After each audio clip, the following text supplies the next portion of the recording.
नमस्कार। Unlock UPSC में आप सभी का स्वागत है। आज हम द हिंदू अखबार के एक बहुत ही महत्वपूर्ण संपादकीय पर चर्चा करने वाले हैं। ये विषय है भारतीय संघवाद की वर्तमान स्थिति, जो यूपीएससी, यूपीपीसीएस, बीपीएससी और दूसरी सिविल सेवा परीक्षाओं के लिए, खासकर मेंस के लिए बहुत जरूरी है। तो चलिए इस काफी जटिल लगने वाले विषय को एकदम आसान भाषा में समझते हैं।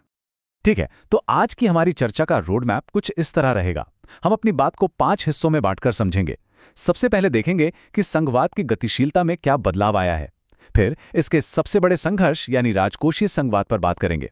इसके बाद देखेंगे कि इन सब का आर्थिक और राजनीतिक परिणाम क्या हो रहा है और आगे चलकर कौन से नए टकराव के बिंदु बन सकते हैं। और आखिर में मेंस परीक्षा में उत्तर लिखने के लिए कुछ सबसे जरूरी बातें रिवाइज करेंगे।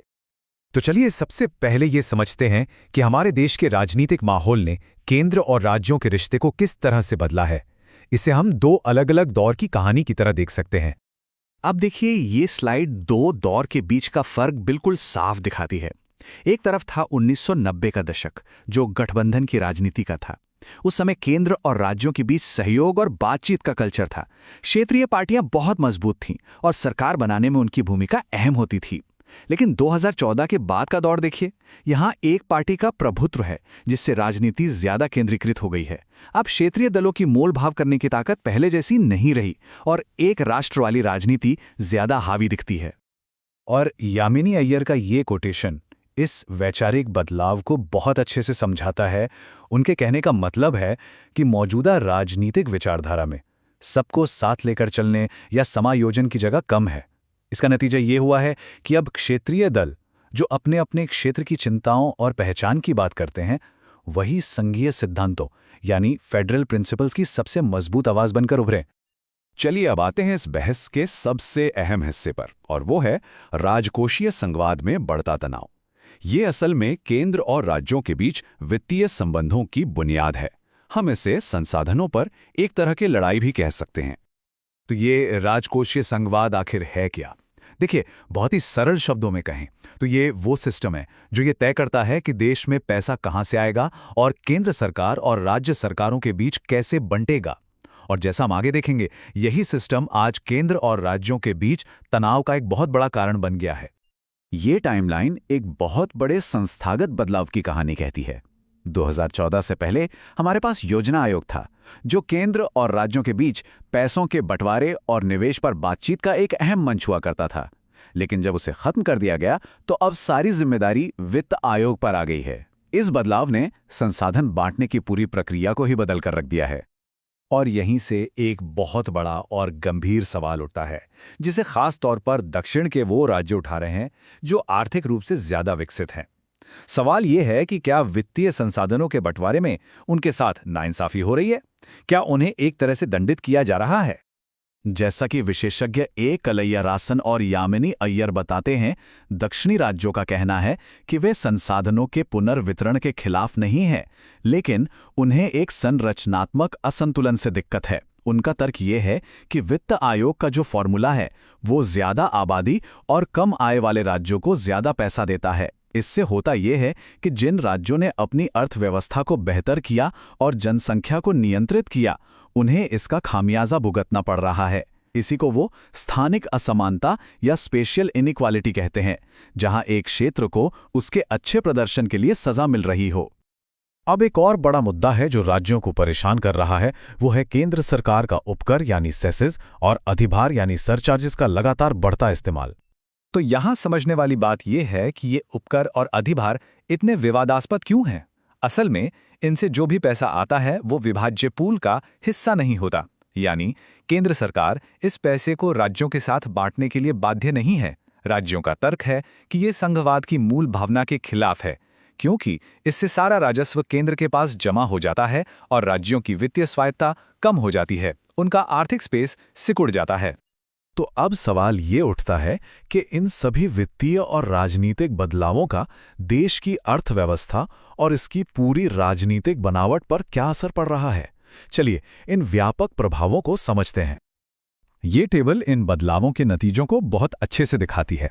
देखिए, एक तरफ तो देश में रोजगार रहित विकास हो रहा है, जिससे क्षेत्रीय असमानता बढ़ रही है। अब जब अच्छी नौकरियां नहीं हैं तो राजनीतिक पार्टियां क्या करती हैं? वे चुनाव जीतने के लिए प्रतिस्पर्धी लोक लुभावनवाद का सहारा लेती हैं। मुफ्त बिजली, मुफ्त पानी और दूसरी गारंटियां। इसका असर असल निवेश पर पड़ता है। साथ ही इस केंद्रीकरण की वजह से स्थानीय व्यापार और उद्यमिता भी कमजोर हुई हैं, जो कभी क्षेत्रीय पार्टियों की रीढ़ हुआ करती थीं। अब अगर हम भविष्य की ओर देखें तो दो ऐसे बड़े प्रस्ताव हैं जो भारत के संघीय ढांचे के लिए एक बड़ी चुनौती बनकर उभर सकते हैं। इन पर अभी से काफी बहस शुरू हो चुकी है। ये दोनों प्रस्ताव बहुत ही महत्वपूर्ण हैं। पहला है परिसीमन, यानी डीलिमिटेशन। अगर ये नई जनगणना के आधार पर हुआ तो जिन राज्यों की आबादी ज्यादा है, जैसे उत्तर भारत के राज्य, उन्हें लोकसभा में ज्यादा सीटें मिलेंगी। इससे राजनीतिक शक्ति और आर्थिक शक्ति के बीच एक बहुत बड़ा असंतुलन पैदा हो सकता है। और दूसरा है एक राष्ट्र एक चुनाव। आलोचकों को डर है कि इससे राष्ट्रीय मुद्दे क्षेत्रीय मुद्दों पर हावी हो जाएंगे और राज्यों की अपनी राजनीतिक आवाज दब सकती है। चलिए अब इस पूरी चर्चा का सार निकालते हैं और उन खास बातों को फटाफट रिवाइज करते हैं, जिनका इस्तेमाल आप सीधे अपने मेंस के उत्तर लिखने में कर सकते हैं, चाहे वो यूपीएससी हो या बीपीएससी।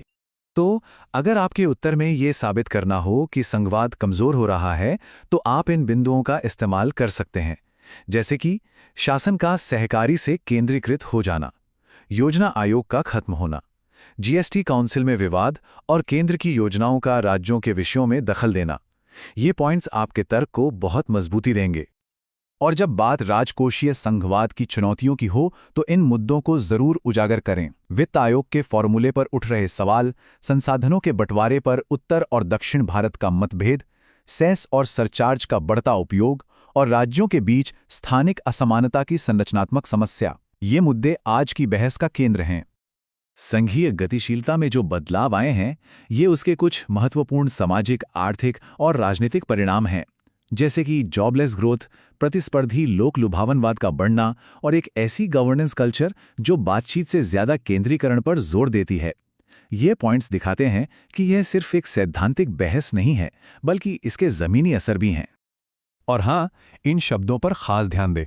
अपने जवाबों में स्थानिक असमानता, प्रतिस्पर्धी लोक लुभावनावाद, क्षैतिज हस्तांतरण या राजकोषीय केंद्रीकरण जैसे शब्दों का इस्तेमाल करने से आपके उत्तर में गहराई आएगी और ये भी पता चलेगा कि आपकी इस विषय पर अच्छी पकड़ है।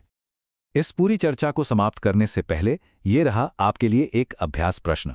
बहुदलीय गठबंधन प्रणाली से एक दलीय प्रभुत्व की ओर बदलाव ने भारत में राजकोषीय संघवाद की रूपरेखा को मौलिक रूप से बदल दिया है, जिससे राज्यों के बीच संरचनात्मक असमानताएं बढ़ गई हैं।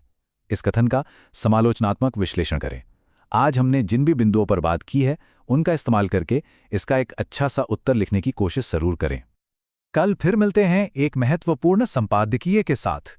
इसके लिए YouTube चैनल अनलॉक यूपीएससी को ज्वाइन कर लीजिए। धन्यवाद।